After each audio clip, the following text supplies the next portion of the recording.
معلوم کیا ہوا؟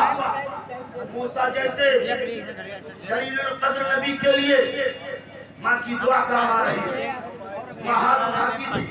جب موسیٰ علیہ السلام کو دور پر اللہ تبارک و تعالیٰ سے ہم کلام ہونے جاتے تو ان کی ماں گھر سے دعا کیا کرتی تھی، اور جب ان کی ماں دنیا سے رخصت ہو جاتی ہے پھر جب جاتے ہیں تو پاؤں میں ٹھوکر لگ جاتی ہے، اللہ کی جانب سے آواز آتی ہے، موسیٰ ذرا راستہ دیکھ کے چلو، اب وہ ہاتھ نہیں ہے جو تمہارے لیے دعا کیا کرتے تھے۔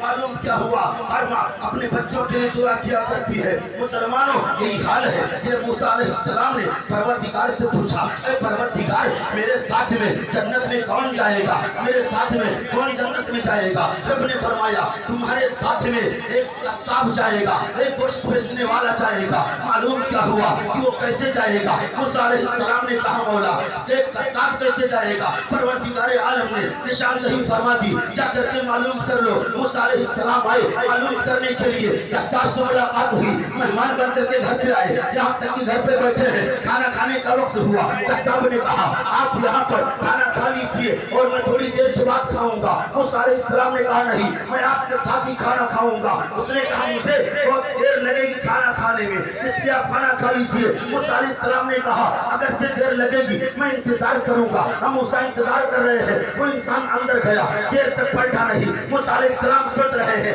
اندر کر کیا رہا ہے۔ جب انہوں نے جا کر کے اور غور سے دیکھا تو معلوم کیا ہوا کہ اپنے منہ سے لقمہ چبا چبا کر کے اپنی بوڑھی ماں کو کھلا رہا تھا، یہاں تک کہ جب اس کی ماں بوڑھی ماں کی پیٹ بھر جاتا ہے، بوڑھی ماں کا پیٹ جب بھرا تو بوڑھی ماں نے ہاتھ اٹھایا اور کہا پروردگار میرے بیٹے کو موسیٰ علیہ السلام کے ساتھ میں جنت میں داخل فرمانا۔ معلوم کیا ہوا؟ یہاں ماں کو لقمے کھلا رہا ہے، وہاں ماں اللہ رب العزت کی بارگاہ میں مقبول ہو چکا۔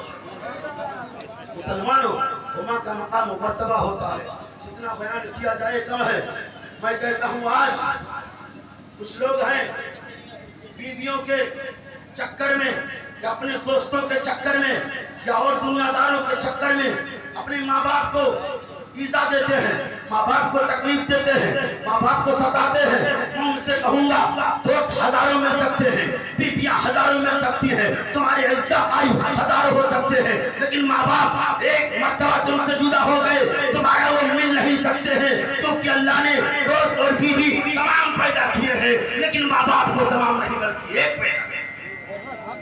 مسلمانوں تبھی طرح فرماتا ہے رب ارحمہما کما ربیانی صغیرا، جب تم دعا کیا کرو تو کہو مولا تبارک و تعالی ہمارے والدین پر اس طریقے سے رحم فرما جس طریقے سے انہوں نے ہمارے اوپر بچپن میں رحم کیا تھا، بچپن ہمارے لیے انہوں نے جو نیک سلوکی کی تھی اسی طریقے سے ان کو آخرت میں بھی آرام عطا فرما۔ اس طریقے سے ماں باپ کے تعلق سے دعائیں کرو، ان کا ادب و احترام کرو، تم یہاں بھی کامیاب رہو گے، کل میدان محشر میں بھی کامیاب رہو گے۔ وقت تمام ہوا اور مدح باقی ہے، سفینہ چاہیے اس بہن بے طرح کے لیے خود بھی سر چمن پھول کے نشادر ہے۔ باغ جاتا ہوں میں گلشن کے آباد ہے۔ السلام علیکم۔